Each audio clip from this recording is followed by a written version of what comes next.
Muy buenos días a todos y todas. Bienvenidas a la segunda jornada de las Jornadas de Justicia e Igualdad en su tercera edición organizada por el Ministerio de Justicia. Inauguramos este segundo día de las jornadas con una sesión dedicada al sistema judicial en el ámbito de la violencia de género, balance de 15 años después de la creación de los juzgados de violencia sobre la mujer. Empezar, en primer lugar, presentando a las personas que me acompañan en esta mesa. En primer lugar, y a mi derecha, está Sofía Puente Santiago, actual Directora General de Seguridad Jurídica y Fe Pública del Ministerio de Justicia, fiscal que ha ejercido las fiscalías de Cádiz, Plasencia, Zamora y Palencia, entre otras, y Valladolid, por supuesto, su querida Valladolid, que ha desempeñado el cargo de fiscal delegada de violencia sobre la mujer, que entre los años 2010 a 2012 fue directora del Centro de Estudios Jurídicos y que también ha sido vocal del Consejo Fiscal. Nos acompaña también a través de la pantalla y por videoconferencia Carla Vallejo Torres, viceconsejera de Justicia del Gobierno de la Comunidad Autónoma de Canarias. Antes de su nombramiento es y ha sido magistrada, destinada al Tribunal Superior de Justicia de Canarias. Tiene experiencia como jueza en los juzgados de Puerto del Rosario, San Bartolomé de Tirajana, Telde y Las Palmas de Gran Canaria, y como magistrada en la Audiencia Provincial de Las Palmas. Su experiencia profesional está fundamentalmente vinculada al orden penal y muy en particular a la violencia contra la mujer. Y, entre otras cuestiones destacadas de su amplio currículum, ha sido socia fundadora de la Asociación de Mujeres Juezas de España. Y por último, Auxiliadora Díaz Velázquez, Ausi, si me lo permites. Sí. Desde 2009, magistrada del Juzgado de Violencia sobre la Mujer, número 2 de Las Palmas de Gran Canaria, codirectora del curso de formación continua con perspectiva de género para la carrera judicial de España, desde 2019 hasta la actual tercera edición, directora del primer Congreso Internacional de Género de España, Universalidad, Justicia y Violencia de Género, miembro del Grupo de Expertos contra la Violencia Doméstica del Consejo General del Poder Judicial y Premio de Reconocimiento de la Labor Realizada contra la Violencia de Género 2016 de la Delegación de Gobierno de Canarias. Me presento yo también, soy Borja Vargas, Secretario General para la Innovación y Calidad del Servicio Público de Justicia. En primer lugar, y antes de dar la palabra a mis compañeras, pues sí quería decir dos cosas. En primer lugar, en relación con la composición de la mesa, es una composición mixta, todos formamos parte de la carrera judicial o fiscal y algunos de nosotros tenemos en este momento de nuestras vidas cargos bien en el Ministerio de Justicia o, como el caso de Carla, en una comunidad autónoma con competencias en esta materia. Pero todos en algún momento, y aún si continúan esa tarea, hemos tenido contacto directo con el ámbito de la violencia sobre la mujer en los juzgados. Yo creo que esa era la razón por la que elegir a las personas que forman parte de esta mesa y quería decirlo con carácter previo. Decir también que yo creo que el tema, evidentemente, en el ámbito de estas jornadas no puede ser más oportuno, porque se cumplen ya 15 años, o prácticamente 15 años, desde la entrada en funcionamiento de estos juzgados de violencia sobre la mujer. 15 años en los que han pasado muchas cosas, de las que ahora hablaremos. Decir simplemente, y para contextualizar un poco la cuestión, que en el año 2005 se arrancó con la puesta en funcionamiento de 16 juzgados exclusivos y que actualmente ya contamos con 106 juzgados exclusivos de violencia sobre la mujer, 351 juzgados compatibles, 32 juzgados de lo penal y más los órganos que existen en el ámbito de la audiencia provincial. Recientemente el Consejo General del Poder Judicial ha publicado estadísticas sobre el funcionamiento de los juzgados en este ámbito y simplemente, y termino con esto, dar algunos datos que realmente son muy significativos. Desde su entrada en funcionamiento estos juzgados se han conocido de casi 2 millones de denuncias. Por ejemplo, 2013 fue el año con menos denuncias y desde entonces, pues por desgracia, estas denuncias han aumentado de manera constante. Por comunidades autónomas, Andalucía es la comunidad con más denuncias, seguida de Madrid y Cataluña. En estos 15 años se han incoado un total de 558.237 órdenes de protección, de las que se han acordado 375.892, es decir, un 67,3%, y que el número de personas enjuiciadas han sido en total 424.875. Son datos muy fríos, yo no quiero que hablemos de datos, pero que ponen de relevancia el camino o el largo camino que se ha ido recorriendo en estos 15 años. Bueno, y vamos a empezar en una primera ronda de intervenciones para que cada uno de vosotras podáis hacer un poco balance de lo que consideráis que se ha desarrollado en estos últimos 15 años, de la puesta en funcionamiento de estos juzgados y de vuestra experiencia personal y particular en este sentido. Sofía, si te parece, empezamos contigo. Sí, muchísimas gracias, Borja. Yo creo que, y a mi juicio, una de las grandes transformaciones que surgen como consecuencia de la ley orgánica es el cambio de concepto. La violencia que sufre una mujer por parte de su pareja o de su expareja ya no es algo que pertenezca al ámbito de lo privado, de lo íntimo, de lo familiar, sino que lo extraemos de ese ámbito para convertirlo en algo público, en algo que se convierte en un problema de primer orden al que la sociedad y el Estado de Derecho tiene que dar una respuesta. Por eso, la ley orgánica, a la hora de pensar el legislador cómo podríamos ser más eficaces, ¿no?, en la lucha contra esta forma de criminalidad y dar una respuesta que protegiera más a las mujeres, surge la idea de crear juzgados especializados en violencia sobre la mujer. Son los primeros juzgados especializados en materia de adultos, porque la violencia que sufre la mujer es una violencia que tiene un origen y unas características distintas a cualquier otro tipo de violencia, a cualquier otro tipo de comportamiento violento, porque es una violencia estructural, es una violencia instrumental, es una violencia cíclica y es una violencia que se repite una y otra vez sobre el mismo sujeto pasivo, es decir, sobre la mujer. Por eso se crean, como tú has dicho al inicio, de una manera modesta, de entrada, una serie de juzgados con competencias exclusivas en los delitos que la ley atribuye a su conocimiento y en otros juzgados de instrucción que por el volumen del trabajo o por el volumen de la población no justifican un juzgado exclusivo, se le atribuyen esas competencias a un juzgado de instrucción. De la misma manera, la ley atiende a la especial relevancia que el Ministerio Fiscal tiene en la protección de los derechos de todas las víctimas en el proceso penal, pero en particular de las víctimas de violencia de género. Y crea también la Fiscalía de Sala de Violencia contra la mujer o sobre la mujer. Como sabéis, el Ministerio Fiscal yo lo defino como una estructura jerarquizada y piramidal. El vértice se coloca el fiscal general del Estado, en este momento la fiscal general del Estado, y por debajo de ella, en distintas capas, nos vamos sucediendo una serie de fiscales. Fiscal general del Estado, fiscales de sala, fiscales superiores, fiscales jefes y luego esa masa de fiscales, alrededor de 2.100, que cubren todo el territorio nacional. Esta estructura jerarquizada siempre se entiende mal por parte del ciudadano, no es una estructura tendente a que los fiscales cumplamos órdenes de una manera ciega, con obediencia debida. La estructura jerarquizada cumple un fin dentro de nuestro Estado de Derecho y es que sirve para el cumplimiento de uno de los principios que inspiran la labor del Ministerio Fiscal, que es el principio de unidad de actuación. Y esto no significa otra cosa que el ciudadano que comete un delito en Cádiz y la víctima del delito en Cádiz tenga el mismo tratamiento que el autor del delito en Valladolid o la víctima en Valladolid o en Málaga o en Almería, en Valencia o en Barcelona.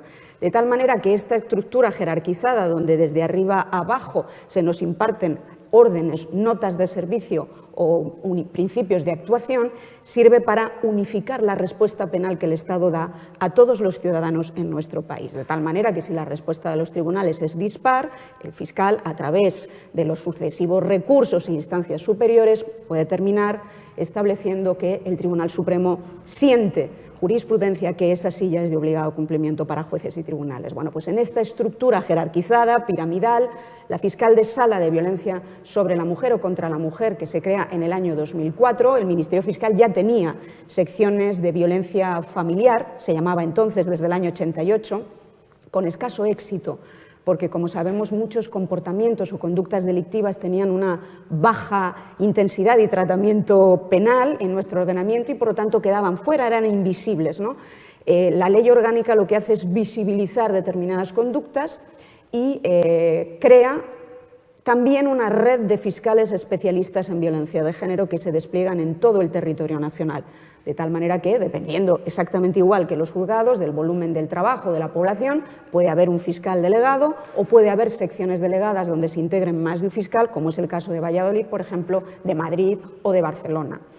El fiscal, bajo las directrices del fiscal de sala de violencia sobre la mujer, que lidera, que coordina, que dicta criterios de actuación comunes, despacha el trabajo del juzgado de violencia sobre la mujer. Está presente en las declaraciones del acusado, de la víctima, en las órdenes de protección, asiste al señalamiento de los delitos leves, de las vistas civiles que el juzgado de violencia también tiene encomendadas, al juzgado de lo penal, y también aquellos asuntos de especial relevancia o trascendencia que se juzgan en las audiencias provinciales, Tribunal del Jurado, y despacha también todas las ejecutorias que surgen como consecuencia de sentencias condenatorias para unificar los criterios de actuación en todo el territorio.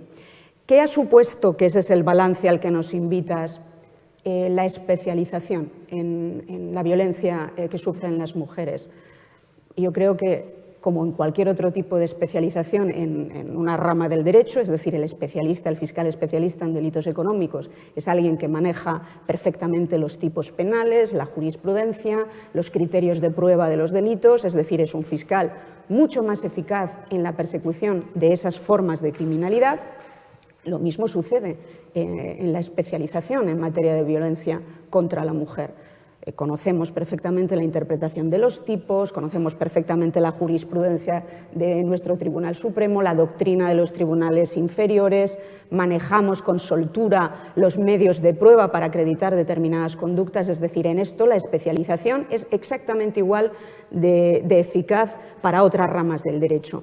Pero la especialización en este tipo de delito, que como digo tiene un origen y unas características distintas a cualquier otro tipo de violencia, permite también conocer cuál es la realidad que está detrás del comportamiento violento, ¿no? Y nos permite identificar con perspectiva, con enfoque, con una aproximación mucho más distinta y mejor para enfocar cuál es la respuesta que debemos dar a las víctimas. De tal manera que muchas veces esta especialización y el saber cómo se comporta la violencia nos permite comprender mejor a la víctima, que en un determinado momento decide no continuar con la denuncia. Y eso, a diferencia de otros tipos de víctimas del delito, donde siempre está dispuesta a que se persiga al autor, ¿no? y que se termine impartiendo justicia, esta es una violencia distinta, porque la víctima tiene una relación con su agresor, una relación de dependencia emocional, sentimental, económica. Y eso es algo que tenemos que conocer para no presionar, hostigar a la víctima, sino acompañarla, que sepa que el sistema está preparado para darle respuesta y para protegerla, y que si en esta ocasión, por las circunstancias que sea, estima que no procede continuar, estaremos preparados para, cuando así lo decida, estar dispuestos a dar la mejor respuesta penal.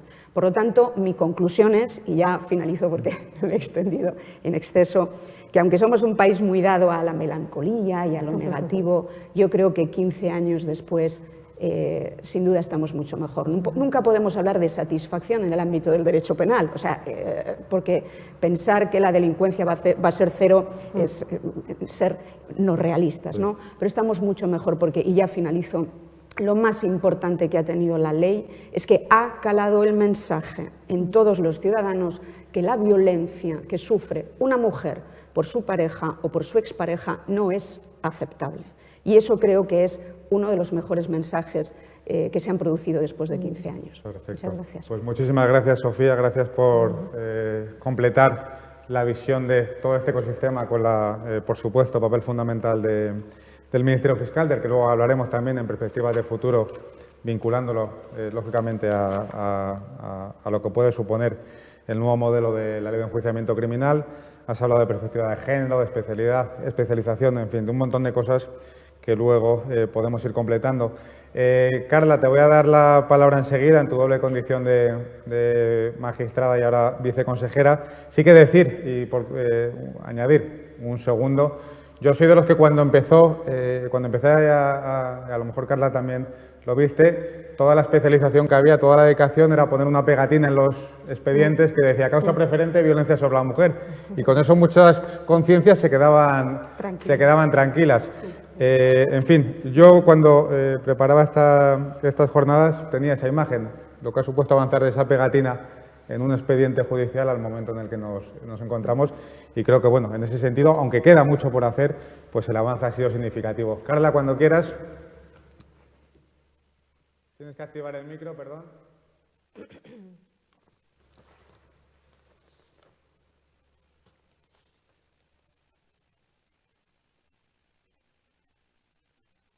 A ver, un segundo.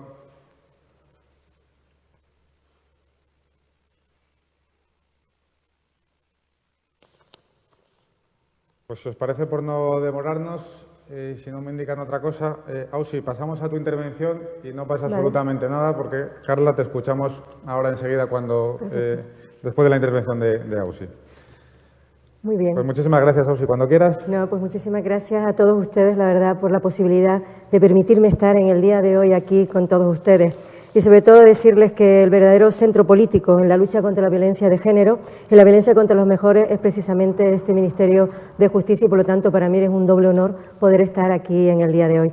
Yo lo que quería trasladar, o lo que quería un poco pensar, era cómo nos encontrábamos, es decir, antes de la entrada en vigor de la Ley Orgánica de Protección Integral, y cómo nos encontramos ahora, ¿no? En realidad todo esto es como consecuencia de esa promesa de igualdad, ¿no?, que tenemos todos, de esa igualdad entre hombres y mujeres, y que es una promesa antigua y que es un reto para todos nosotros, ¿no? Hay que tener en cuenta que la finalidad de todo esto es que no solamente en España, sino en todo el mundo, el hecho de ser una niña, un adolescente o una mujer no vaya a ser una desventaja, sino que efectivamente todo dé lugar a una igualdad, ¿no?, que es a la que nosotros llevamos, y por supuesto erradicar todos los diferentes tipos de violencia. Si nos paramos a pensar, cuando antes de la entrada en vigor de esta Ley Orgánica de Protección Integral, nos encontramos con un informe importante del Consejo General del Poder Judicial del año 2000 al año 2002, donde realmente voy a poner esa traslación que teníamos en ese año y que hemos avanzado, porque muchas veces se dice que efectivamente no hemos avanzado, y realmente hemos avanzado, y en realidad bastante. Es verdad que falta muchísimo, es verdad que existen grietas, pero bueno, esas grietas me imagino que poco a poco las iremos subsanando, pero lo que está claro es que la realidad social en la que nos encontrábamos en el año antes de la entrada en vigor, 2002, a este año, ahora 2021, la verdad que ha sido un gran avance. Si nos ponemos a pensar, nos encontramos con que en ese informe se arroja los siguientes datos. Por ejemplo, que el 87% de los asuntos que se instruían ante un juzgado de instrucción, que eran los competentes, el 87% las víctimas eran mujeres. Además, si este dato lo vamos a enfocar en los juzgados de lo penal o en las audiencias provinciales, el dato se incrementa hasta el 95%. De la misma manera, el sexo de la persona inculpada siempre, en este caso, se elevaba hasta el 95% en relación que el sujeto activo de este tipo de actos iba a ser el hombre. Y las agresiones en el ámbito solo de la pareja alcanzaba al 86,7%. Este tipo de datos se observa además que la respuesta por parte del Poder Judicial era una respuesta lenta, ¿vale? Y eso dio lugar a la modificación de nuestro ordenamiento jurídico y a la aparición de los juicios rápidos. De tal manera que teníamos el promedio de que se tardaba unos 278 días para resolver, desde el momento de la interposición de la denuncia hasta su resolución. Estoy hablando de promedio, porque si nos vamos a los juzgados de instrucción, el plazo eran 180 días. Si vamos a los juzgados de los penal, el plazo eran de 586 días para la resolución de un asunto. Y si nos vamos a las audiencias provinciales, 846 días. De ahí la necesidad que en el año 2003 se incorporara la modificación de estos juicios rápidos, que en realidad han servido bastante para agilizar. ¿Qué ocurría en esa época? Pues, señores, la absolución. La absolución era la tónica. Generalmente el 95% de los asuntos eran absueltos. Pero ahí no nos quedamos, sino que la mayor parte de los asuntos que se trataban en relación con la mujer se tramitaban como juicios de falta. Por lo tanto, ese tanto por ciento que queda, apenas ínfimo, nos encontramos que además la respuesta penal, en cuanto a la pena que se le imponían, eran penas de multa. Y en muy escasas ocasiones nos encontramos con que la pena eran arrestos de fin de semana, lo que conllevaba en realidad a problemas de ejecución. En definitiva, la absolución significaba la impunidad y en muchas ocasiones la pena también suponía la ineficacia por parte, en ese momento, repito, del sistema, ¿no? Nos encontramos que las penas privativas de libertad se encontraban generalmente ubicadas en muy pocas ocasiones en los juzgados de lo penal y en su mayor parte en las audiencias provinciales. Y todo ello lo sabemos porque como consecuencia de que las mayores penas o los mayores actos de violencia se producían o se juzgaban en el ámbito de la audiencia provincial. Otra de las cuestiones también que me gustaría trasladar, cómo nos encontrábamos, era la respuesta en materia de protección. ¿Cómo se protegían las mujeres? Pues señores, nos encontramos que apenas, como penas accesorias, llegaban al 25%. De ese mínimo de sentencias condenatorias, el 25% se imponían penas accesorias. Y la única pena que se imponía, según este estudio, era la de la aproximación. ¿De acuerdo? Mientras que como medidas cautelares nos encontrábamos que estas cifras bajan aún más a un 13%. Solo se estimaba el 13%. ¿Qué ha ocurrido? ¿Qué ha ocurrido como consecuencia de esta formación especializada? La creación de estos juzgados especializados, la sensibilización por parte de la sociedad, el hecho, como decía la compañera, de esa conciencia social de que efectivamente la violencia contra la mujer no es algo que corresponde al ámbito de la mujer, sino es algo que debe corresponder a toda la sociedad. Es decir, y también, por supuesto, a los hombres. El tema del género no es algo estanco, no es un compartimento estanco, sino un compartimento que debe ser respondido por parte de toda la sociedad, por hombres, mujeres, niños y niñas. En definitiva, es algo que nos corresponde a todos, no solamente al Poder Ejecutivo, sino también a toda la sociedad, a los ciudadanos, a los maestros, a la policía y también al Poder Judicial. Por lo tanto, ¿qué es lo que ha ocurrido? Es decir, ¿qué paso hemos dado? Yo creo que hemos dado un paso bastante importante. Y pasando a lo que decía Borja, los datos que ha arrojado en los últimos días el Consejo General del Poder Judicial nos lo viene a decir. Nos viene a decir claramente lo que comentaba, que tenemos casi más de 2 millones de denuncias desde el año 2007, que es cuando empieza a contabilizarse.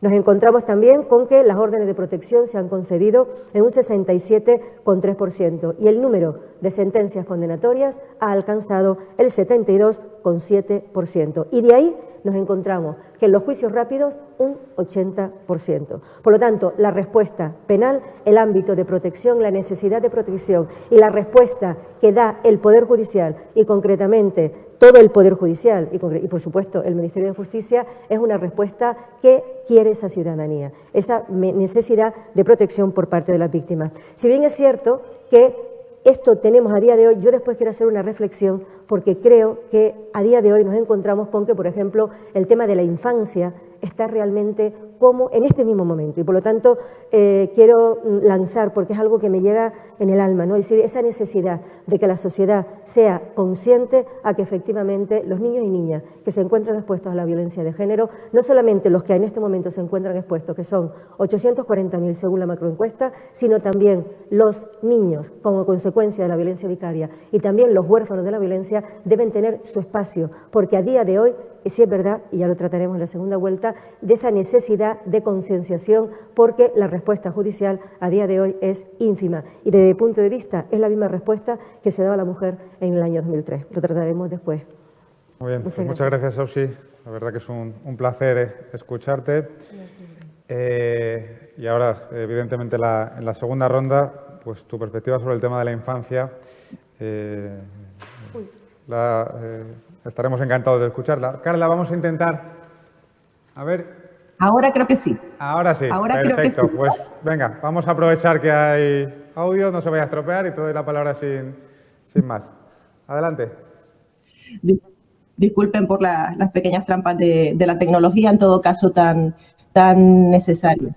Coincido con lo que plantean mis compañeras de mesa y una reflexión amplia sobre estos 15 años.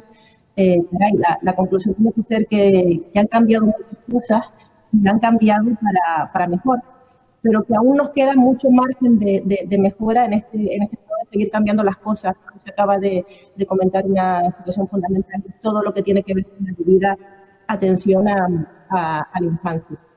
Yo creo que en estos 15 años yo coloco dos hitos importantes. Hay uno que sin duda nos marcó profundamente, fue la propia aprobación de la Ley 1/2004, que, como ha dicho Sofía, supuso la revolución de que integrásemos de forma absolutamente natural que tiene que haber una respuesta específica a una violencia institucional y que eso, por supuesto, no vulnera derechos, no altera la presunción de inocencia y no solo no es contrario a los principios de nuestro ordenamiento jurídico, sino que los refuerza.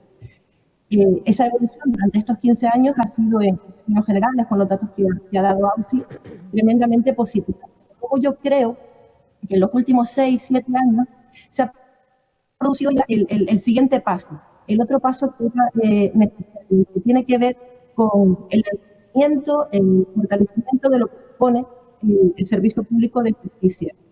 Yo esto lo anido al hecho de que desde el momento en el que se empiezan a incluir de forma expresa y segura y convincente criterios de igualdad material, criterios de integración de la perspectiva de género en nuestro ordenamiento, el sistema judicial mejora, la justicia mejora.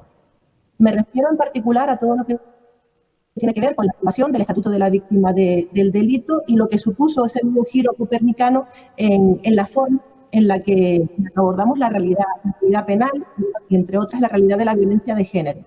Sabemos de dónde venimos. Venimos de un sistema centrado tradicionalmente en la figura de imputado, luego investigado, acusado, un sistema garantista, que no puede ser de otra manera, en el que el grueso de la normativa tiene que ver con garantizar sus derechos.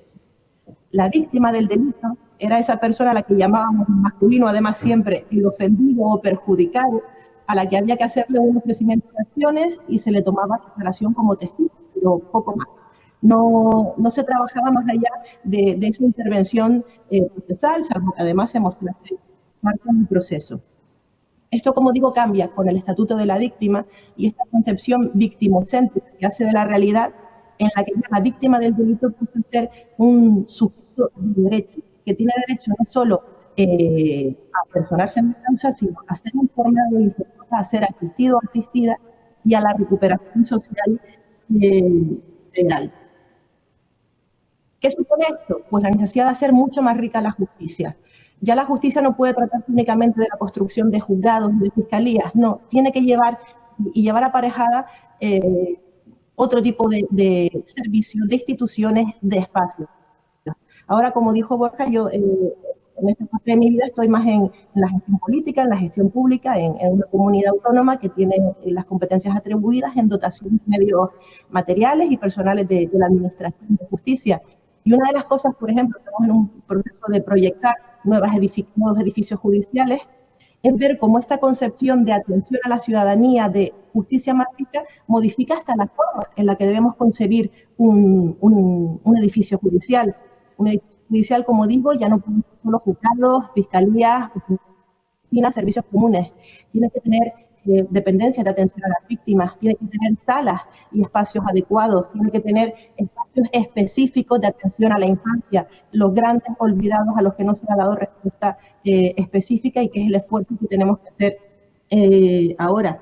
Por parte de Canarias, por poner un ejemplo, estamos inmersos ahora en todo un proyecto de estudios técnicos primero para llevar a cabo un plan funcional de cómo deben ser todos los espacios de las oficinas de asistencia a las víctimas y los espacios en los que las víctimas deben esperar, encargándole además a equipos específicos un programa que se llama de la arquitectura de la víctima.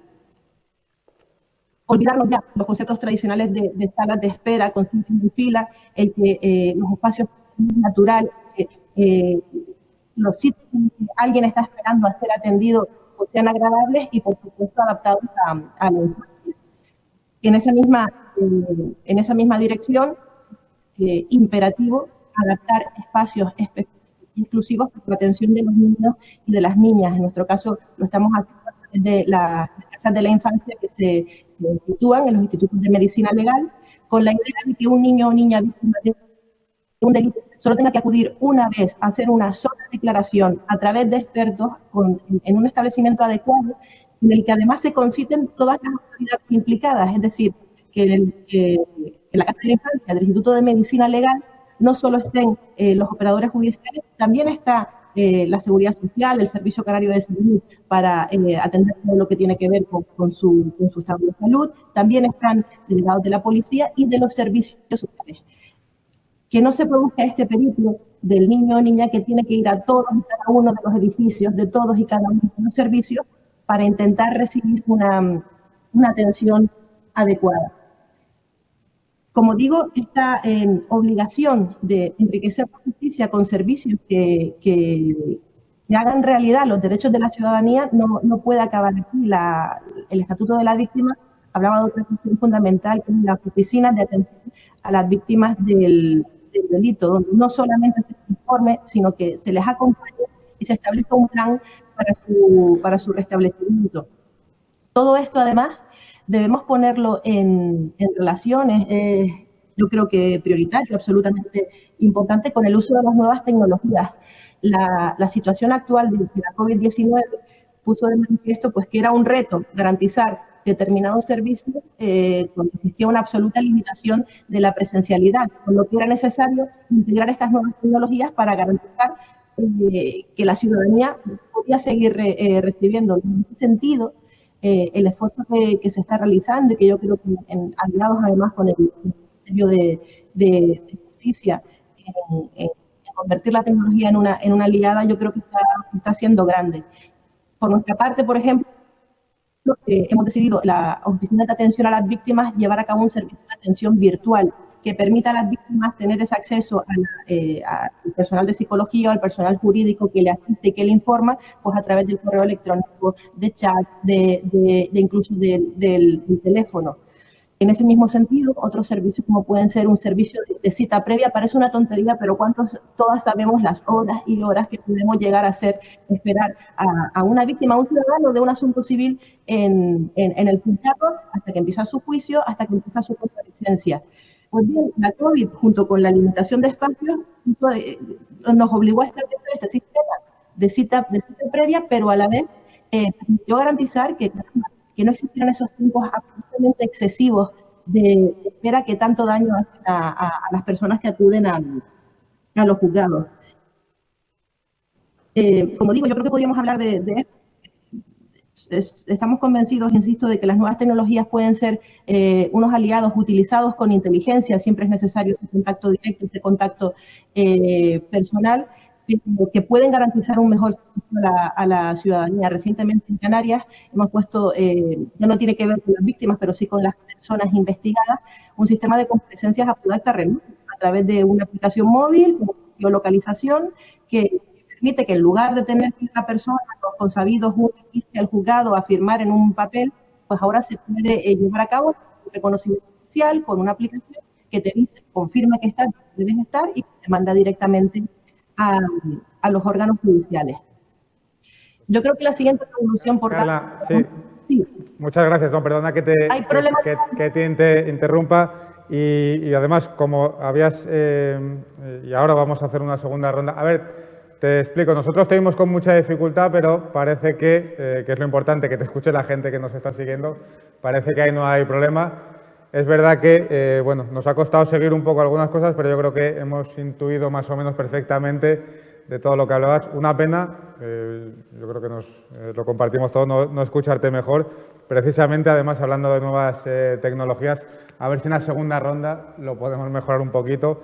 Pero bueno, como me dicen que lo importante es que el audio sí sale bien para afuera, que es la cuestión más relevante. Y sí que quería precisamente empezar ahora esta segunda ronda, en la que también podemos invertir el orden de intervenciones, comenzando por lo que decías y hablabas también de la pandemia. Yo sí que quería aprovechar, y todos, yo creo que todas nos unimos. Bueno, justicia ha sido un servicio esencial durante la pandemia y en particular el ámbito de la violencia sobre la mujer. Yo creo que Ausi lo habrá vivido y sufrido, y yo creo que también es un momento de este balance también de aprovechar para reconocer y aplaudir el esfuerzo de todos los magistrados y magistradas, de las fiscales y los fiscales, de los funcionarios y funcionarias, letrados y letradas de la Administración de Justicia, que en un tiempo tan complejo pues han seguido acudiendo a sus puestos de trabajo y atendiendo a víctimas. También se ha dado, y lo conocéis, un fenómeno ciertamente desgraciado, y es que el número de denuncias y de actuaciones, Ausi a lo mejor nos lo podrá, que está al pie del cañón, decir, pues han bajado de manera absolutamente significativa. Y al mismo tiempo, en un estudio que hemos hecho desde el Ministerio de Justicia en colaboración con Igualdad, el repunte de llamadas al 016 pues fue espectacular. pero sí, se aprecia de manera muy clara lo que ha supuesto la pandemia. También es verdad, y quiero ponerlo de manifiesto, que la pandemia, pues lógicamente a todos y a los responsables públicos nos ha obligado a poner el foco en un ámbito muy determinado, que era un poco la supervivencia del sistema. Ahora tenemos, y afortunadamente, pues una situación mejor y estamos trabajando en empezar también en el Ministerio y en las comunidades a desarrollar políticas ya en este sentido con un poquito más de tranquilidad y sosiego. Y yo quiero destacar simplemente 4 ámbitos en esta visión de futuro, desde mi punto de vista, y que cada uno también exponga lo que le parezca oportuno. Yo creo que es fundamental, desde el punto de vista del Ministerio de Justicia, y aprovechando que está Carla y lo decía, la cuestión de la cogobernanza de los poderes públicos. Aquí no se pueden hacer políticas por separado, entre el Ministerio, una comunidad, el Consejo General del Poder Judicial. Todos, en todos los ámbitos, y en particular en este, tenemos que trabajar e ir a una. Creo que también, lógicamente, hay que trabajar con planificación y planificación estratégica y, en este sentido, pues nosotros ahora hay un triple ámbito de actuación que es muy relevante. El ámbito normativo, donde hay proyectos muy interesantes, uno de ellos que va a tener gran impacto en este ámbito, como es el de la nueva ley de enjuiciamiento criminal. A lo mejor Sofía puede ofrecer su perspectiva en ese sentido. Un ámbito organizativo que yo creo que merece la pena comentar, aunque sea muy de pasada, que es que, lógicamente, en el nuevo modelo organizativo que queremos impulsar conjuntamente con las comunidades autónomas, sabéis que se está hablando mucho del concepto de tribunales de instancia, como modelo organizativo que venga a superar a los juzgados tradicionales, pero que supone ciertamente una revolución en el modelo tradicional de juzgados que teníamos en España. Y, por supuesto, el ámbito digital, donde estamos se han puesto en marcha, también como consecuencia de la pandemia, proyectos muy importantes, como los que comentaba Carla, el tema del teletrabajo y otros como la inmediación digital, es decir, la intervención no presencial, el hecho de que no tengamos que ir a los juzgados a prestar declaración o hacer determinados trámites, pues que impacta y tiene que impactar en este ámbito, o el tema, que también Carla lo conoce porque lo estamos trabajando con las comunidades autónomas, de la justicia basada en datos. Yo creo que es fundamental una política pública orientada al dato para gestionar toda la Administración de Justicia y también este ámbito específico. Es fundamental saber lo que pasa, tener datos precisos y conocer la realidad, no solo la judicial, sino también la socioeconómica, porque lo que decía, si ponemos en relación el tema de las llamadas al 016 con la actuación de los juzgados, pues salen cuestiones interesantes. Si ponemos relación, como estamos haciendo, el tema de nivel de renta, de nivel de estudios con los juzgados, pues salen conclusiones interesantes. En los estudios que estamos haciendo se ha puesto de manifiesto cómo las poblaciones con mayor índice de turismo pues tienen una mayor incidencia en el ámbito de la violencia y sobre todo en determinados picos temporales que coinciden precisamente con esos periodos vacacionales. En fin, hay un montón de cosas. Y termino. Se abre también una ventana de oportunidad para todos en el ámbito también del plan de recuperación, transformación y resiliencia con los fondos de la Unión Europea. Y yo creo que también debemos destinar esas inversiones. En todo lo que hagamos, nunca perder, se habla de perspectiva de género, pero la perspectiva de estos juzgados, que son una cosa diferente, y la transformación digital puede ser un arma de doble filo, el tema de los tribunales de instancia puede ser un arma de doble filo. Tenemos que ser muy cautelosos y, sobre todo, como digo, y termino con eso, aprovechar la oportunidad en el momento en el que nos encontramos y haciendo balance precisamente de estos 15 años para subir un escalón más y dar un impulso a todo este modelo que yo creo que con dificultades se ha ido desarrollando en estos 15 años. Yo creo que nadie cuestiona ya el modelo y ahora es el momento de dar ese paso más y tratar de potenciarlo en todo lo que sea necesario. Si os parece, invertimos el orden. Ausi, empezamos contigo, luego con Carla y luego con Sofía. Ausi, cuando quieras, hablamos un poquito de perspectiva de futuro. Hablabas tú también en el ámbito que yo creo que sería muy interesante de la infancia, sí. Y también para que, como decía, hablemos un poco de lo que ha supuesto la pandemia, de lo que has vivido y de lo que esperas ahora en el futuro. Muchas gracias, Ausi. Muy bien, bueno, pues en primer lugar vamos a hablar con respecto al tema de la pandemia. El tema de la pandemia estuve, pues como todos los compañeros de violencia de género, ¿no? Los compañeros y compañeras, Pues estuvimos allí en primera línea. Efectivamente, claro, yo voy a hablar desde mi perspectiva, es decir, del ámbito judicial en Canarias, en una capital de provincia. Lo que sí me pude encontrar fue claramente con que los hechos más graves eran los que llegaban. De hecho, tuve una tentativa de asesinato y un asesinato en ese tiempo de pandemia, ¿no? Realmente lo que es la otra violencia, ¿no? Que es violencia, es decir, que no la podemos establecer ningún tipo de graduación, pero está claro que lo que me venían eran partes de lesiones, la víctima apenas venía a denunciar, eso es una realidad, y con lo que me venía eran cuestiones más graves. Por lo tanto, es una realidad efectivamente de que la mujer posteriormente, cuando ya se ha incorporado, cuando ya hemos tenido otro periodo no tan duro como el periodo inicial, es cuando ya empiezan a relatarme los hechos que habían ocurrido en la pandemia. Pero yo siempre digo que no solamente son las mujeres, sino que tenemos que ser conscientes, lo que te decía, y vuelvo a incidir en el mismo tema, porque yo creo que es necesario que nuestra sociedad, que considero yo que en el día de hoy es una sociedad inmadura, lo he dicho muchísimas veces, somos inmaduros en cuanto que todavía entendemos de que un hombre maltratador o que un hombre que comete cualquier acto de violencia hacia una mujer, parece ser que la sociedad tolera a día de hoy que no le va a hacer absolutamente nada a ese niño y a esa niña que vive en ese clima de violencia. Olvidamos la normativa internacional, olvidamos el Convenio de Estambul,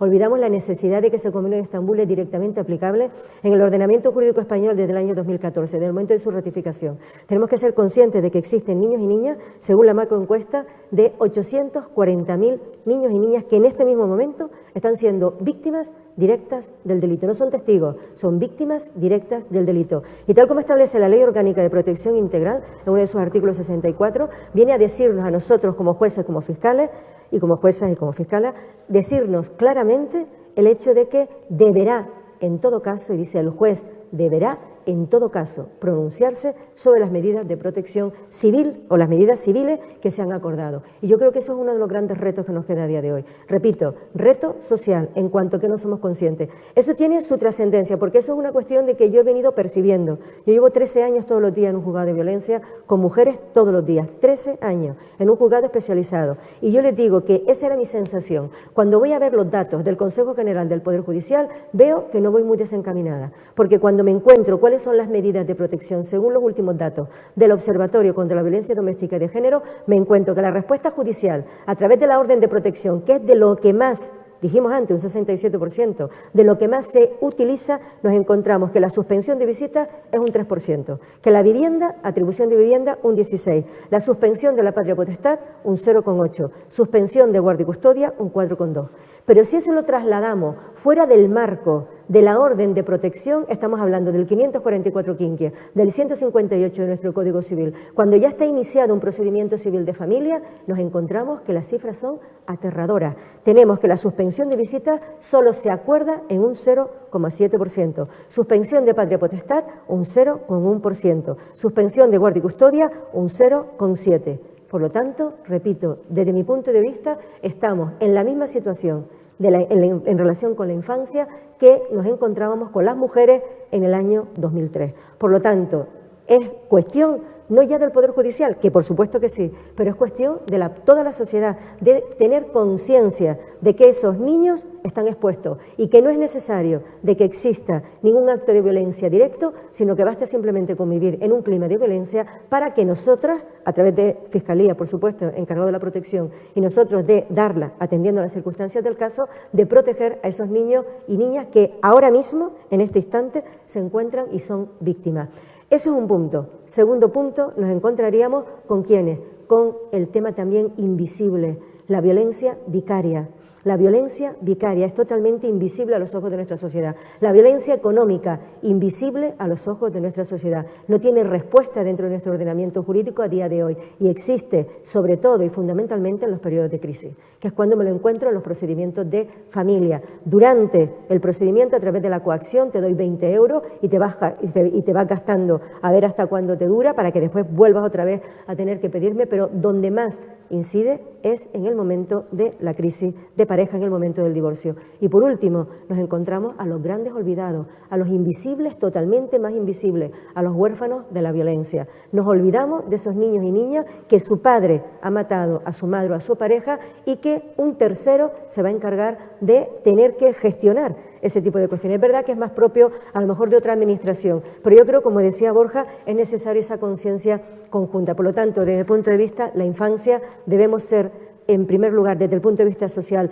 más consecuentes en el sentido de tener conciencia de que es una realidad social que está ahí y que debemos darle respuesta tal y como le hemos dado a las mujeres víctimas. Por otra parte, y ya me dice si estoy dentro del tiempo o no, decir lo que le comentaba, es decir, el tema de la infancia y fundamentalmente también, señores, la necesidad de ser conscientes de que nosotros como Poder Judicial también nos vincula la normativa internacional. La normativa internacional no está ahí fuera, la normativa internacional forma parte del ordenamiento jurídico interno y nosotros en nuestras resoluciones y ustedes en sus peticiones tienen que manifestarla porque parece que no existe. Y ese convenio de Estambul es necesario que el Poder Legislativo proceda de una vez a establecer ese concepto amplio de violencia y que sean los juzgados de violencia sobre la mujer los encargados del conocimiento de la totalidad de los actos de violencia conforme al convenio de Estambul y a la recomendación 19 de Naciones Unidas y que no se establezcan juzgados después en cada uno, ahora de esta, ahora del otro. No, toda la violencia de género sea llevada por personal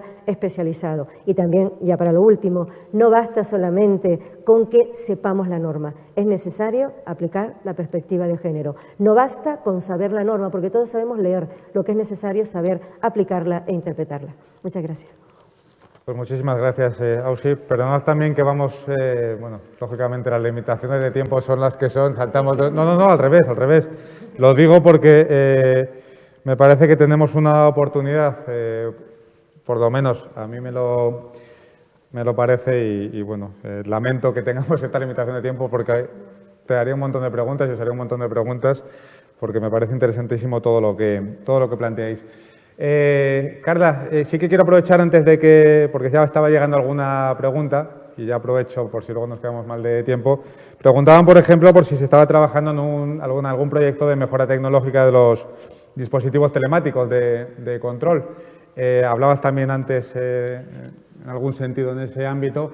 Y bueno, yo creo que aprovecho y sin perjuicio de que des tu perspectiva de perspectiva de futuro, pues también para, bueno, yo creo que también nosotros, y lo hemos hablado en alguna ocasión, además yo creo que es una de las cosas en las que la tecnología puede ayudar y mucho el tema de evolucionar en ese modelo de dispositivos telemáticos, porque bueno, también es una de las cosas que yo creo que ya hay que plantearse superar dentro del modelo que tenemos, el tema de las pulseras y de los protocolos que existen al respecto. Pero bueno, por si quieres también ampliar tu intervención en ese sentido, ya que había llegado la pregunta, quería aprovechar. Carla, cuando quieras. Perfecto. Espero, a ver si ahora me escucháis un poquito mejor. Fuera se me escucha, pero... estupendo, así podemos debatir. Borja, lo que planteabas, yo creo que ahora mismo la justicia está en un punto crítico que además tenemos que hacer muy bien, porque si lo hacemos muy bien, efectivamente metemos a la justicia en el siglo XXI. Son proyectos muy ambiciosos que requieren de un esfuerzo colectivo en modificaciones normativas, implementaciones de medios materiales, formación a los operadores jurídicos y medios tecnológicos. Yo identifico, como siempre, muchas oportunidades, unas ventanas de oportunidad, pero también unos ciertos riesgos y que tenemos que tener en cuenta para hacerlo bien. Como bien decías, tenemos por un lado que abordar una reforma procesal, un nuevo proyecto de ley de enjuiciamiento criminal que abandone este sistema que es decimonónico, que no se compadece con el sistema europeo, con el derecho europeo en el que vivimos, ni con las directivas europeas que tenemos que transponer, y que sea a su vez igualmente garantista y protector con las víctimas. Se está trabajando en ello de forma además, yo creo que con valor, porque es ese proyecto tantas veces abordado, pero nunca rematado, porque efectivamente supone una revolución para el derecho penal, que es el proyecto de ley de enjuiciamiento criminal. Y lo cierto es que ya tenemos un texto, un borrador, que va a iniciar su tramitación, pero ahí están los riesgos que tenemos que revisar bien y mejorar. porque tenemos que tener en cuenta que a la vez que se está produciendo esta modificación del procedimiento criminal, existen otras leyes que en paralelo o en simultáneo, que muy próximamente se están tramitando y que sobre todo desde esa perspectiva, yo me voy a centrar mucho en la perspectiva victimocéntrica, en el adecuado tratamiento y reconocimiento de las víctimas y de las personas vulnerables dentro del procedimiento. Eso se tiene que encajar. Me refiero que, y tenemos tiempo para eso, porque existen infinidad de trámites de enmiendas, grupos de trabajo, informes de los centros directivos, la necesidad de que la ley de enjuiciamiento criminal, de que nuestra nueva ley se adecúe perfectamente, por ejemplo, a las garantías que establece el anteproyecto de ley de protección de la infancia y adolescencia, proyecto de ley a día de hoy. Enlazo con lo que comentaba Ausi sobre la infancia, los grandes olvidados y la desprotección de la infancia. Una de las cosas que prevé el anteproyecto de ley de protección de la infancia y la adolescencia, además de ese estatuto de protección integral, son medidas de garantía dentro del proceso penal y hasta medidas de especialización de los juzgados, que existan juzgados específicos de protección de la infancia. Si algo ha demostrado la Ley 1/2004 es que cuando especializamos los juzgados de violencia sobre la mujer, conseguimos que efectivamente la atención a las mujeres víctimas fuese mejor. Pues tenemos que abordar, y sería bueno que tanto la Ley Orgánica del Poder Judicial como la Ley de Enjuiciamiento Criminal fuese valiente a este respecto, la especialización de juzgados de infancia víctima. En este sentido, en Canarias estamos muy ilusionados porque iniciamos un procedimiento piloto que ha autorizado recientemente el Consejo General del Poder Judicial. Va a empezar a trabajar a través de normas de reparto el primer juzgado especializado en la atención de la infancia, en el juzgado de instrucción número 3 de Las Palmas de Gran Canaria. Todo esto se está abordando además, o se va a abordar de forma colectiva y con mucha coordinación y mucha cooperación. No basta con que exista un juzgado de protección a la infancia, es que alrededor de este juzgado tiene que haber toda una serie de servicios, de atención, de refuerzos personales que lo justifiquen.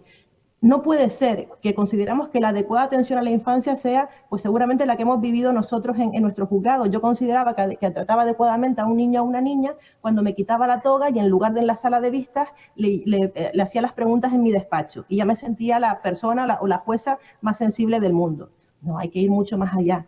De lo que estamos hablando de que ni siquiera tendría que estar entrando en el despacho de un juez o de una jueza, tendría que estar en un espacio habilitado específico que no se sienta como hostil, que la declaración pudiese hacerse a través de expertos, que exista todo un sistema, un equipo interdisciplinar dedicado a atender y a evitar la victimización secundaria. Eso en materia de las reformas procesales. Lo mismo ocurre con el anteproyecto de ley de garantía de la libertad sexual. Hay que ser osados aquí en la atención a las víctimas con especial vulnerabilidad, y me refiero a todo lo que tiene que ver con la posibilidad de que su declaración sea como prueba preconstituida, sin necesidad de la presencia física en juicio. Existe para los menores de edad, existe para las personas con discapacidad. Ampliémoslo a mujeres especialmente vulnerables. Lo hacemos de forma habitual con las víctimas de trata de seres humanos por circunstancias que tienen que ver con la no presencia física, pero también debería ser por una inadecuada, que no sea adecuado para la víctima y para su estabilidad psíquica el tener que someterse a la presión propia de un acto de la vista cuando existen medios tecnológicos que, bien utilizados y puestos al servicio de la justicia, preservan las garantías y protegen a las personas. En tema organizativo, lo mismo, los anteproyectos de tribunales de instancia, me estoy enrollando mucho, termino con esto y además te tengo que contestar a la pregunta, Borja. Conseguir la generalización de los tribunales de instancia, esto bien hecho, también supone un mejor servicio a la ciudadanía, que ya no va a vivir esa situación a veces kafkiana de que dependiendo dónde toque mi asunto, me va a tardar más tiempo o menos tiempo, las respuestas pueden ser unas u otras, o me van a pedir un trámite distinto en el registro civil de un sitio o en el juzgado de otro sitio, porque como dicen, cada juez hace tiene su criterio, cada oficina judicial trabaja de una determinada manera. Esa certidumbre, esa seguridad que puede dar una buena organización de los tribunales de instancia, sabiendo que la respuesta va a ser dentro de la independencia judicial y de que la decisión que se toma al final es la que decide cada titular del juzgado, pero que sí que los trámites, la estructura es similar. Eso redunda de nuevo en beneficios ciudadanos. Y por último, la revolución tecnológica que insisto en que bien utilizada puede ser un instrumento más de mejora de la atención a las personas. Bien utilizada porque también coincido en que no todo puede ser tecnología. De la misma manera que me niego a admitir que un ofrecimiento de acciones puede hacerse sin más, enviando una cédula de notificación al domicilio de una víctima con la enumeración de todos los derechos que tiene según el 109, tampoco puede ser que valga una comparecencia para informarle de sus derechos cuando a lo mejor es necesaria una presencia directa. Pero sí que son mecanismos que si se utilizan bien para determinados casos y con la maestría y con el conocimiento necesario, pueden efectivamente mejorar la experiencia. Hablábamos de los dispositivos telemáticos. Sabemos todos los que hemos trabajado con dispositivos telemáticos de control de distancia que merecen darles una vuelta, que son complicados de gestionar, que la sensibilidad es demasiado alta. Caray, es que ahora tenemos otras respuestas. Comentaba antes el sistema que hemos instaurado de comparecencias apudacta de los investigados a través de la geolocalización de su móvil. Esto resulta mucho más sencillo de implementar, mucho más efectivo y no tiene además la víctima esa sensación de victimización que se produce por tener que estar con el aparato, con todo lo que tiene que cargar. Termino ya con esto, que me estás mirando, Borja, diciendo que me estoy enrollando, pero efectivamente tenemos margen para avanzar en nuevas tecnologías y todo esto, ya termino, acompañado además de formación, sensibilización y no solamente hay que tener los medios, sino saber utilizarlos. Pues muchas gracias, Carla. Lo estoy pasando fatal porque me sabe muy mal tener que cortaros y ir marcando los tiempos, pero bueno, no queda más remedio, yo lamento que sea así. Y es que además pues salen muchos temas y estaríamos mucho más tiempo.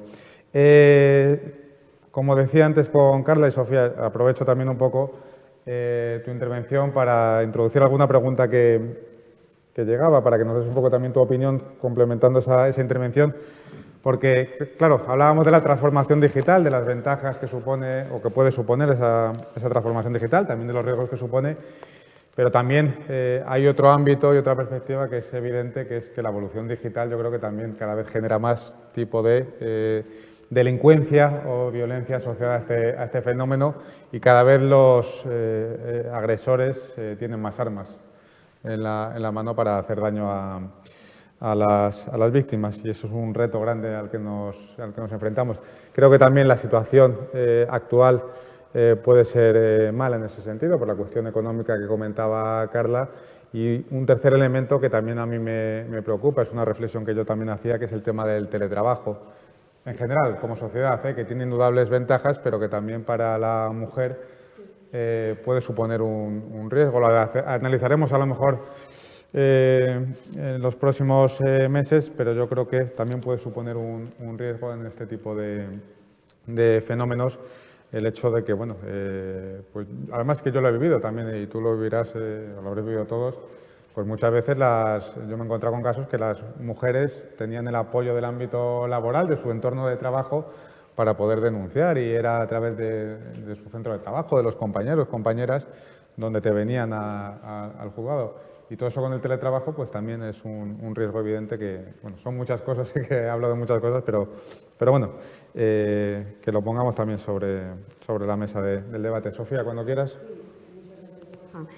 Pues efectivamente, la pandemia lo que ha hecho es acelerar transformaciones que de otra manera en la Administración de Justicia, que es un transatlántico, en el que hay un montón de actores que intervienen, desde jueces, fiscales, administraciones públicas, comunidades autónomas, abogados, letrados, en fin, cuesta mucho moverlo y cuesta mucho transformar nuestro sistema judicial. Por eso la pandemia lo que nos debería invitar es a pararnos y a pensar qué somos y qué es lo que queremos ser, ¿no?, en el futuro. Y cómo, que yo creo que este es el objetivo que debe perseguir y que perseguimos todos los que formamos parte de la Administración de Justicia, que es cómo podemos ser más eficaces en lo que nos toca.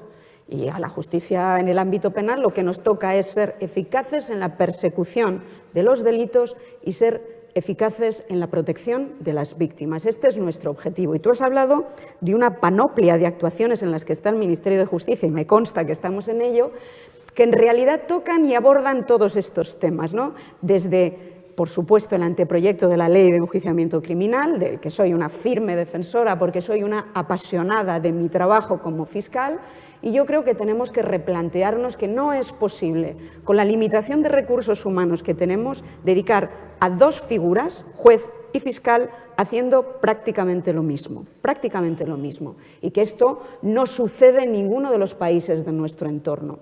Porque si la instrucción en este momento está configurada como el juez de instrucción acopia material probatorio para entregárselo al fiscal y que éste decida si con eso que él ha recopilado le sirve o no le sirve para presentar una acusación contra un determinado sujeto que ha cometido un delito, parece que no tiene mucho sentido que se encargue la recopilación de ese material a un juez cuando el fiscal puede por sí mismo llevar a cabo ese acopio, sin perjuicio de que, por supuesto, el juez, como garante de los derechos fundamentales y de las libertades, tenga que estar, en todo caso, controlando o decidiendo sobre aspectos capitales. Yo creo que esta sería una de las grandes transformaciones que nos permitiría dedicar a alguno de estos recursos humanos, jueces de investigación y de instrucción, a otras tareas que les podrían ser mucho más propicias, ¿no? Entonces, esto engancharía también con la figura de los tribunales de instancia, que también nos permitirían ser mucho más eficaces, lo cual no es incompatible con la existencia de secciones especializadas dentro de los tribunales de instancia, porque en realidad eso sería el mismo modelo que ahora tiene el Ministerio Fiscal.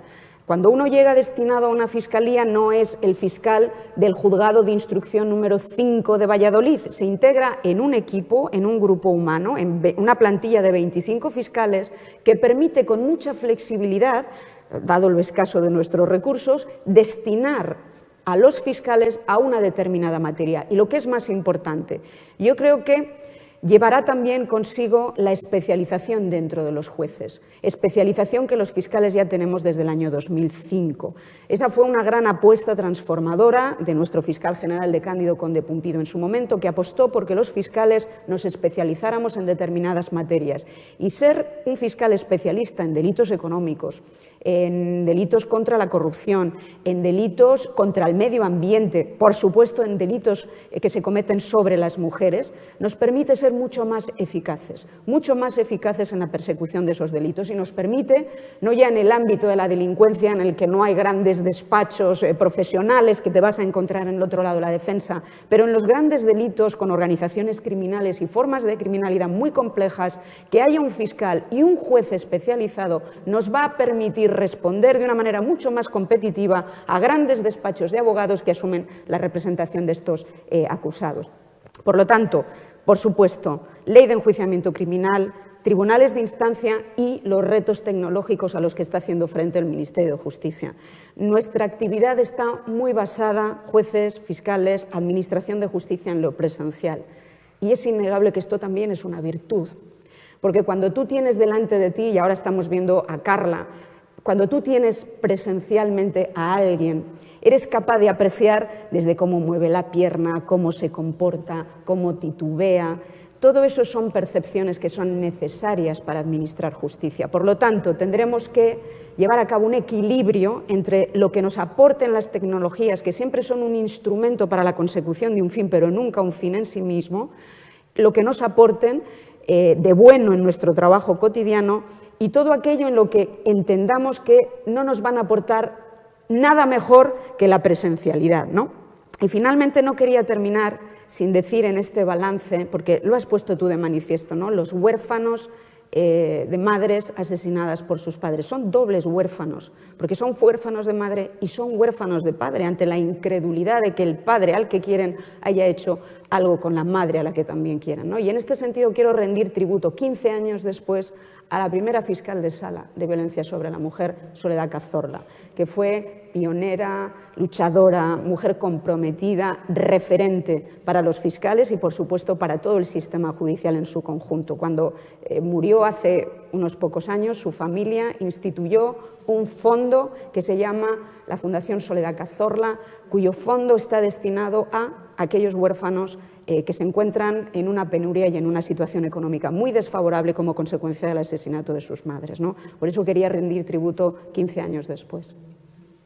Me parece más que oportuno, desde luego. Vamos a abrir una ronda, os pido brevedad de preguntas que habían llegado, para luego terminar con alguna reflexión final.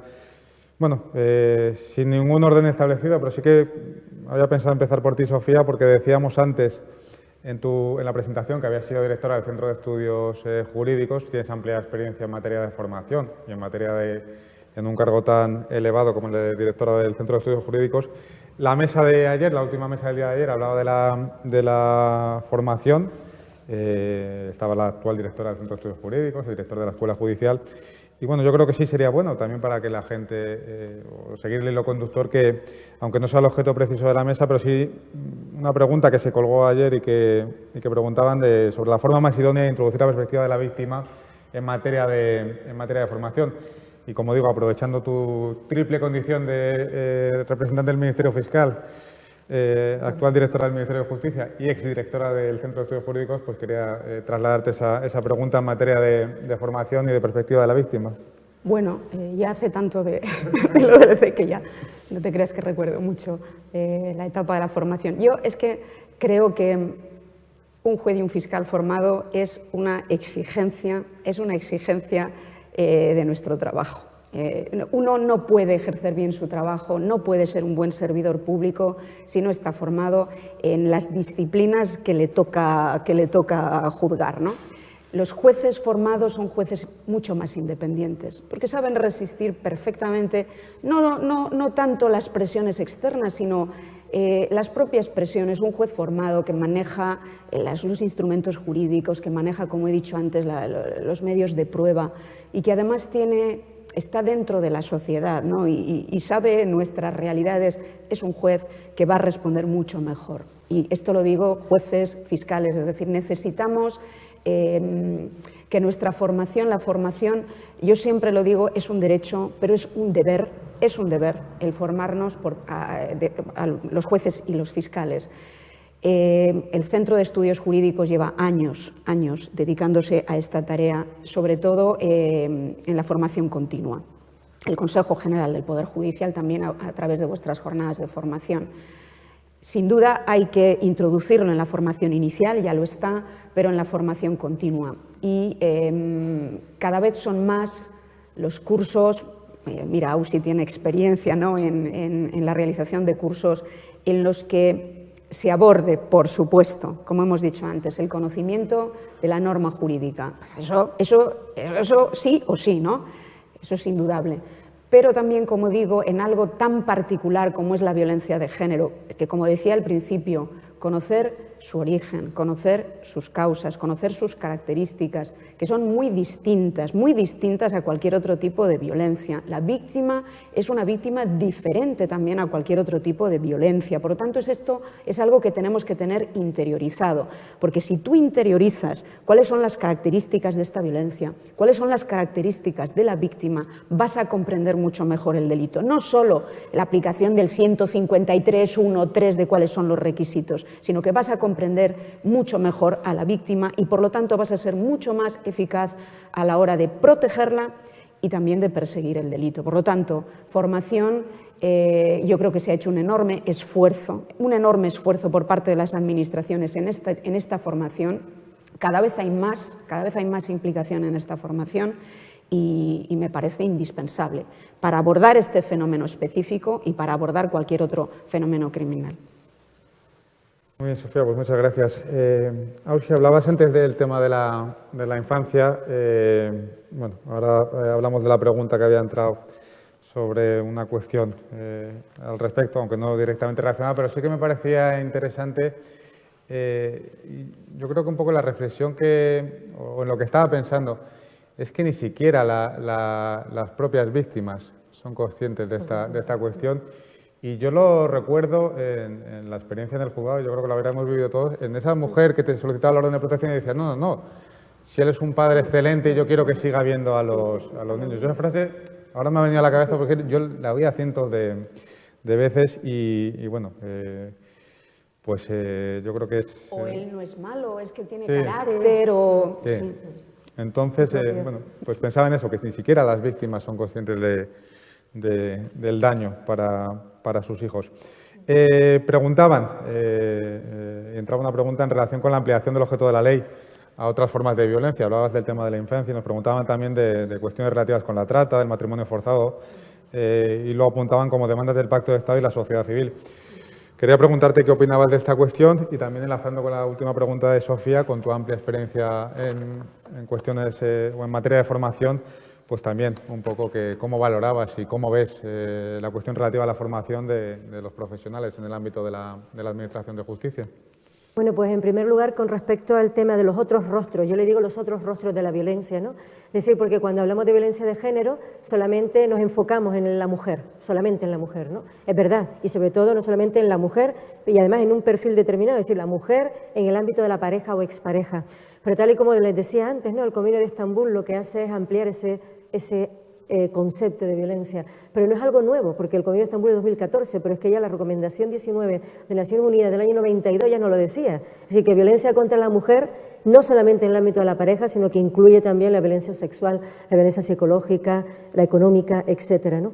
En definitiva, con esto lo que quiero decir es que la implementación en el ordenamiento jurídico español de esos nuevos rostros de la violencia, desde mi punto de vista, considero que debería ser llevado por un solo órgano judicial. Y en este caso deberían ser los juzgados especializados en violencia sobre la mujer, en ese concepto amplio, de tal manera que toda la competencia en los delitos contra la libertad sexual, porque es violencia contra la mujer por el solo hecho de ser mujer y además que nos afecta de forma desproporcionada, como viene a decirnos todos los informes del UNDOC, por ejemplo el último de 2018, donde habla que en el tema de trata, es de prostitución, el 89% viene de la trata, es decir, eso es violencia contra la mujer por el solo hecho de ser mujer. Los matrimonios forzados, los abortos y las esterilizaciones forzadas, el acoso sexual, el acoso por razón de sexo, todo eso es violencia contra la mujer y la mutilación genital femenina, que deben ser competencia nuestra. Muchas veces pensamos que es algo de otras culturas o que no tiene nada que ver con nosotros. Si después te vas a los datos, te das cuenta que la mutilación genital femenina está en nuestra sociedad.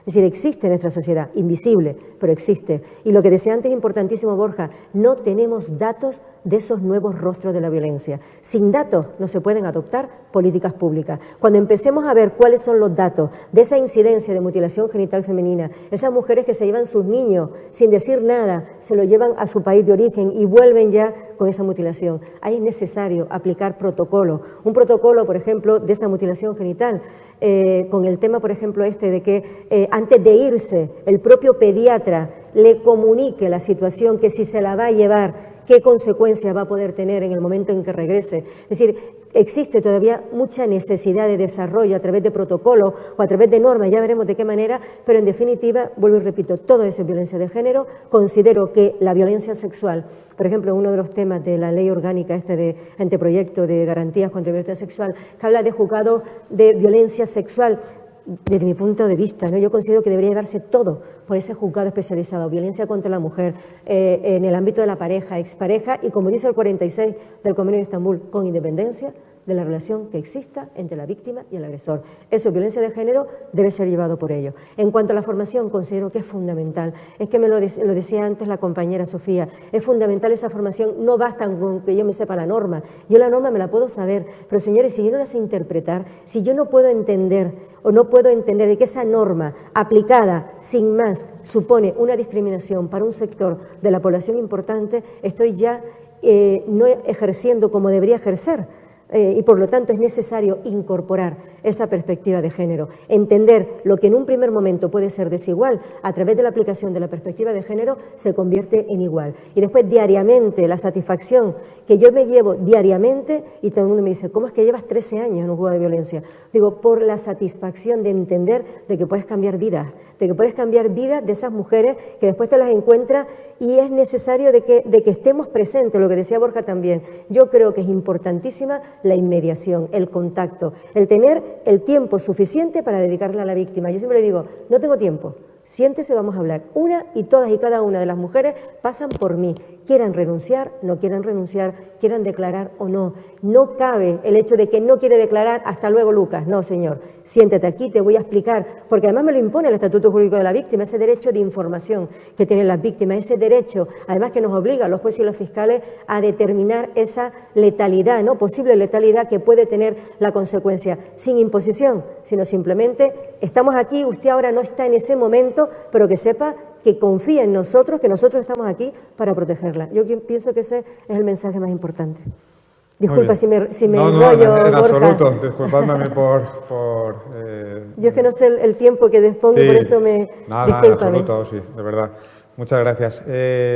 Bueno, estamos haciendo un balance de los 15 años de funcionamiento de los Juzgados sobre Violencia sobre la Mujer. Tenemos, desgraciadamente, que ir concluyendo porque tenemos que dejar tiempo para las otras mesas. Sí que quería, Carla, hacerte una pregunta y además que enlaza con la última cuestión que hablaba Ausi, de qué pasa después, del después. Preguntaban por la dimensión reparadora de la ley, entendiendo que qué pasa con la vida después de la violencia, la inserción laboral, social, etcétera, más allá de la protección propia del juzgado. ¿Qué papel se tiene que desempeñar, qué tipo de políticas requieren y qué puede aportar la Administración de Justicia en esta visión reparadora? Sí que te pediría, por favor, bueno, tu opinión sobre esta cuestión, sobre esta visión reparadora y que ya enlazases con una reflexión final para ir concluyendo con una última ronda de intervenciones. Así que, Carla, la pregunta y la reflexión final, por favor. En cuanto a la pregunta, hay una parte que ya nos la dijo el Estatuto de la Víctima sobre la dimensión reparadora. La víctima tiene esa condición y ese estatus y es acreedora de derechos durante el procedimiento penal y después del procedimiento penal. Es decir, no se la abandona con la sentencia condenatoria, sino que su derecho a la asistencia, a la reparación, existe una vez finaliza este proceso. Y con lo que tú comentas, hay otra cuestión ambiciosa que podemos meter en el anteproyecto de ley de enjuiciamiento criminal. Ya se anuncia algo en el anteproyecto de ley de garantía de la libertad sexual, y es todo lo que tiene que ver con una deuda pendiente con las víctimas, con las determinaciones indemnizatorias.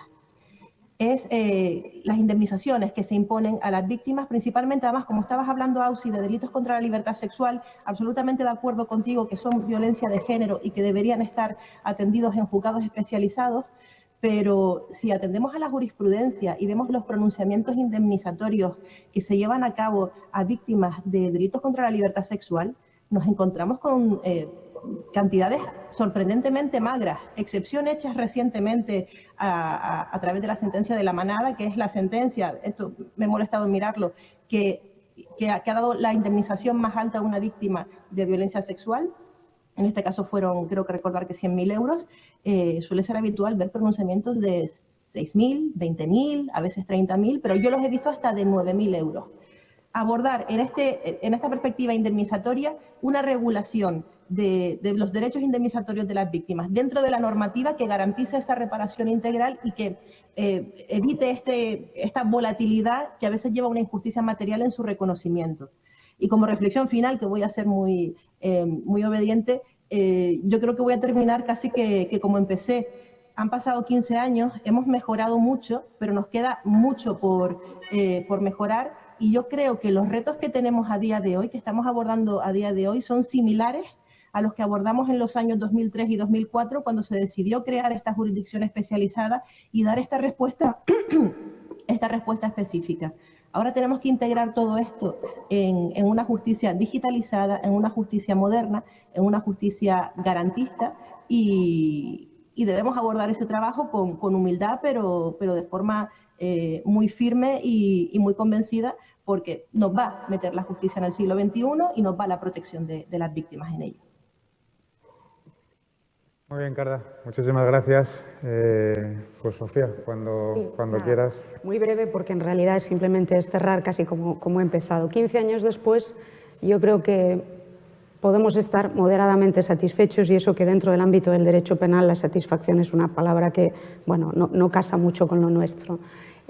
Creo que hay que destacar el enorme compromiso de jueces, de fiscales, de letrados, de abogados del turno de víctimas de violencia, de las administraciones, comunidades autónomas, ayuntamientos, forenses, oficinas de asistencia a la víctima. Yo creo que su compromiso en la lucha contra la violencia sobre la mujer se ha demostrado a lo largo de estos 15 años, ¿no?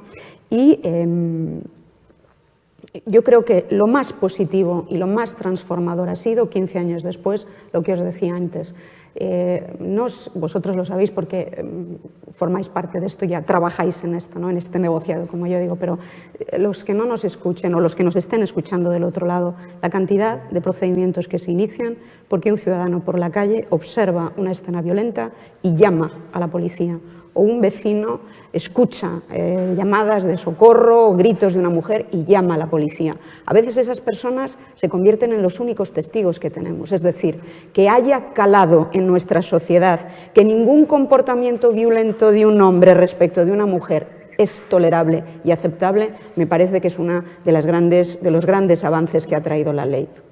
Por supuesto queda mucho que recorrer, pero el balance yo creo que puede ser positivo. Gracias, Borja. Muy bien, Sofía, pues muchísimas gracias. Ausi, cuando quieras. Sí, no, yo simplemente decirle, también como empecé, ¿no?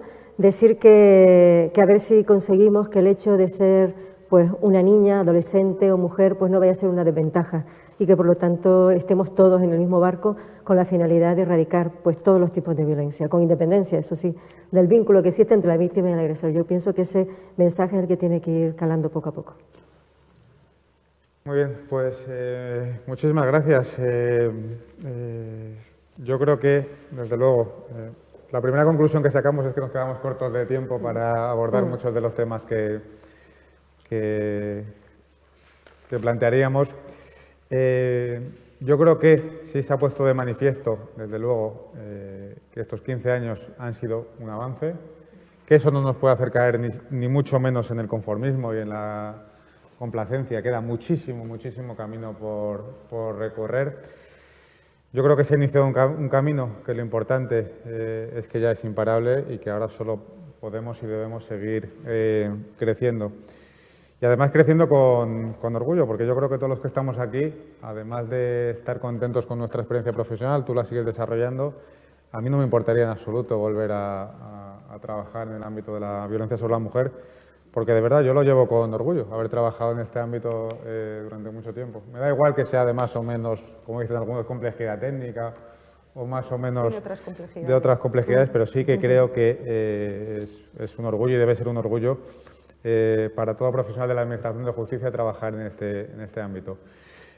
Y termino con lo que decía también antes, que estamos en un momento de oportunidad, en un momento que también es delicado, que no nos debemos despistar ni perder en las políticas que hagamos nunca, en todo lo que hagamos esta cuestión para poder seguir creciendo y que aprovechemos precisamente la oportunidad que nos brinda el momento, la cuestión de la cogobernanza, de la gestión de políticas públicas, la cuestión también económica, por qué no decirlo, de los fondos europeos y las transformaciones tan importantes que se están desarrollando en todos los ámbitos, digital, normativo y organizativo, para potenciar y seguir creciendo, para mirar hacia la infancia, para mirar al ámbito y al cumplimiento de los compromisos internacionales.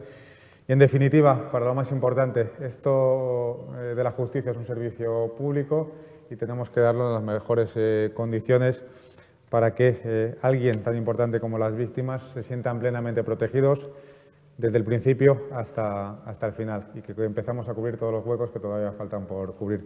Muchísimas gracias a las tres, de verdad que ha sido un auténtico placer y bueno, espero que podamos y tengamos la oportunidad de seguir hablando y mucho sobre estos temas. Muchísimas gracias. Gracias. Carla, muchas gracias. Muchas gracias. Adiós. Adiós, Carla. Lo mismo. Muchas gracias. Un abrazo.